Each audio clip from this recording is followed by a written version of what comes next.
Bonjour à tous et bienvenue sur Mobuzz TV. Moi c'est Osiris, on est lundi 14 juillet et voici votre dose d'infos du jour.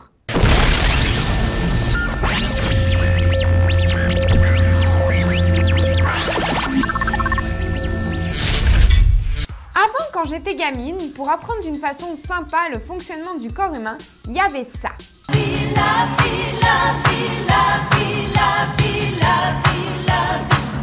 Voici la vie.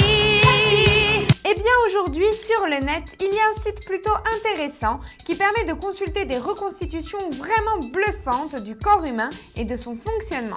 Ça s'appelle hybridmedicalanimation.com et il s'agit d'une webpage qui se sert de tout ce qu'il se passe dans notre corps pour créer des animations spectaculaires. Les vidéos sont en plus interactives, ce qui fait qu'on peut par exemple rendre un cœur transparent pour observer les moindres détails ou assister carrément à une attaque de virus et apprendre comment se pratiquent certains actes chirurgicaux. Moi je sais pas, ça me fascine ce genre de truc. C'est vrai quoi, je savais pas à quel point notre corps pouvait être beau de l'intérieur. Finalement, j'aurais dû être docteur moi. Enfin bref, je vous laisse un petit bout de vidéo, regardez.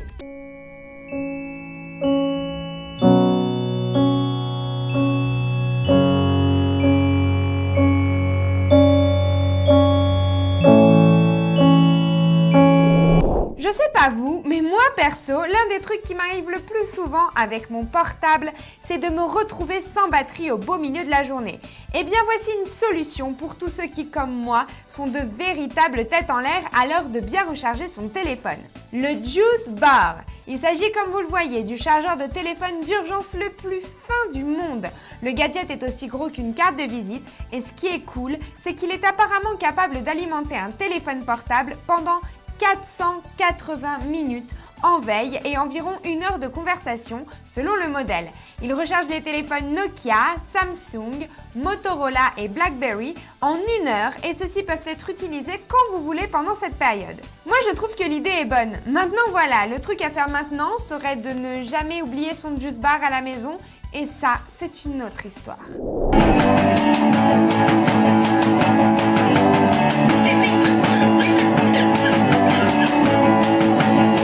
Je suis certaine que ce genre de vidéo fait plutôt trembler les musiciens et c'est compréhensible. C'est vrai quoi. Parfois on a vraiment l'impression d'une sorte d'invasion robotique et ça serait pas vraiment cool que les musiciens humains soient remplacés par des êtres mécaniques. Stefan Kölsch, un psychologue allemand, s'est carrément penché sur le sujet et on a conclu que les êtres humains peuvent faire la différence entre un morceau de musique joué par un ordi et un autre par un simple mortel.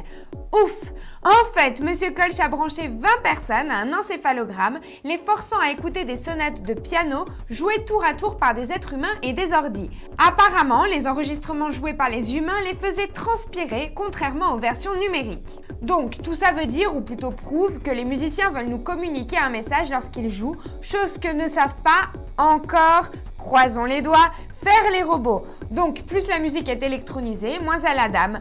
Ok. Jusque-là, je suis d'accord. Mais en fait qu'à moitié, parce que est-ce que vous pensez que des chansons de groupes du style des Backstreet Boys ont vraiment une âme? Je saurais pas trop quoi vous dire, hein. Décidément, l'Iran est au cœur de la blogosphère ces derniers jours. En effet, pour ceux qui ne seraient pas au courant, les médias iraniens se sont amusés la semaine dernière à utiliser le Photoshop, montrant le tir de 4 effrayants missiles dans une démonstration de force militaire. L'un de ces missiles est un faux. Regardez. Ça, c'est la photo originale.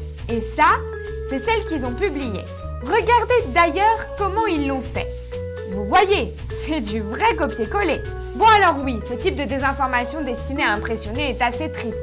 Mais il y a pire. Les blogueurs iraniens pourraient être bientôt menacés de peine de mort.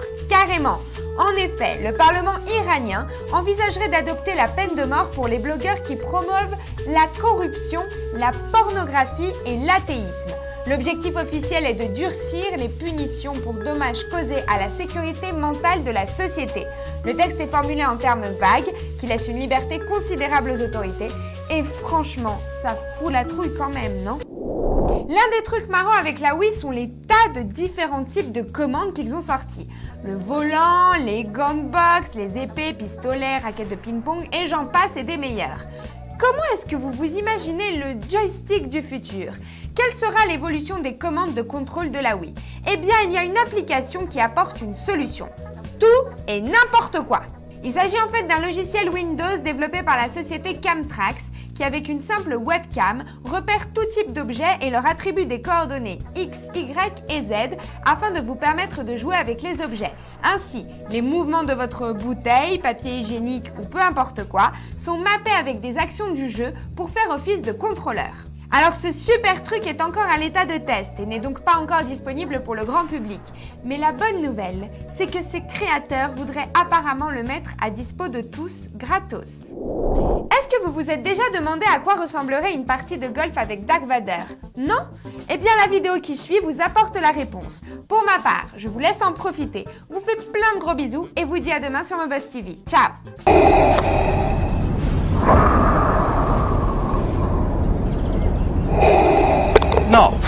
No way, I'm not paying you. This is ridiculous. Every hole, it's the same crap. Hey, don't, I wouldn't.